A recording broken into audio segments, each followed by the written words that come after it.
This lesson is in braising kale. We'll start with 1.5 ounces of butter in an 8-quart stainless steel pot. We're also going to be using a wooden spoon and a lid to fit this pot. Melt the butter, garlic, red onion, both sliced.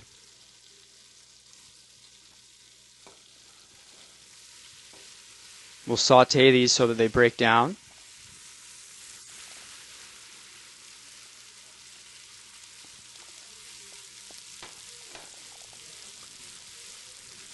And then we'll add in the kale. The temperature of the pot is approximately 60 to 70% of full.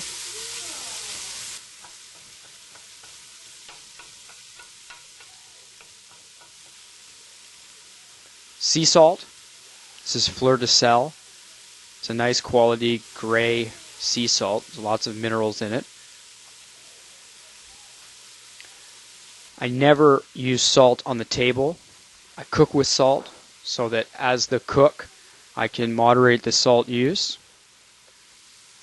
This is a luxury good. It's a grainy mustard.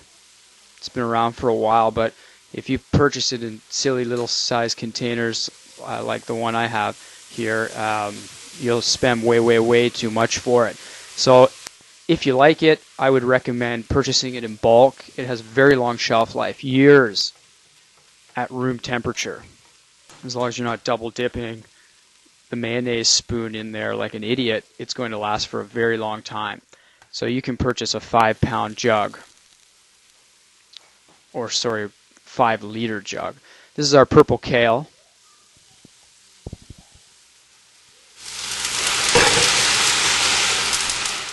I've raised the temperature to about 75% of full.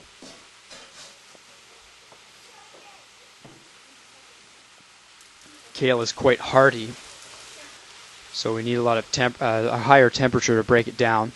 I'm using the wooden spoon to macerate the leaves, which means to gently bruise them.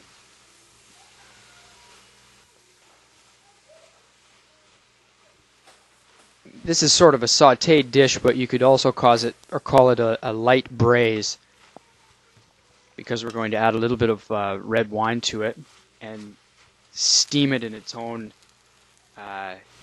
steam.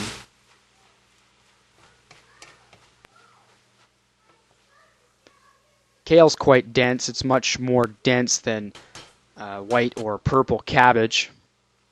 You can cook it much harder than you can those vegetables. They'll overcook much more quickly than kale.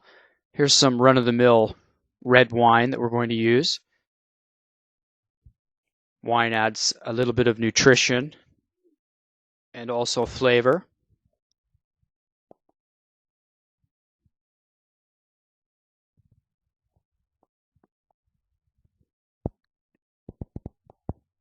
And we'll continue stirring it.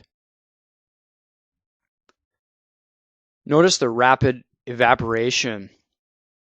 This is a good indication that you still have some cooking to do. As long as there's a lot of steam coming from the leaves, there's still a lot of water content. You need to reduce the water content in the leaves and sort of raise the sugar content to achieve a nice flavor. So, if you get to the point in the cooking process where this steam sort of subsides, you can bet that you're getting closer to being finished cooking. I'm going to add a lid because I want to really raise the temperature in there. Now you might say that we're steaming. Notice how much the kale is broken down. There's also quite a bit of water, comparatively speaking, in the bottom of the pot. A lot more than there was before we put the lid on, because we're holding all that steam inside the pot. Have a taste. I encourage you to taste all the way along the cooking process so you know how things are at different stages. I've just added a little bit more sea salt. Having tasted it, I identified that it could be a touch saltier. Put the top back on.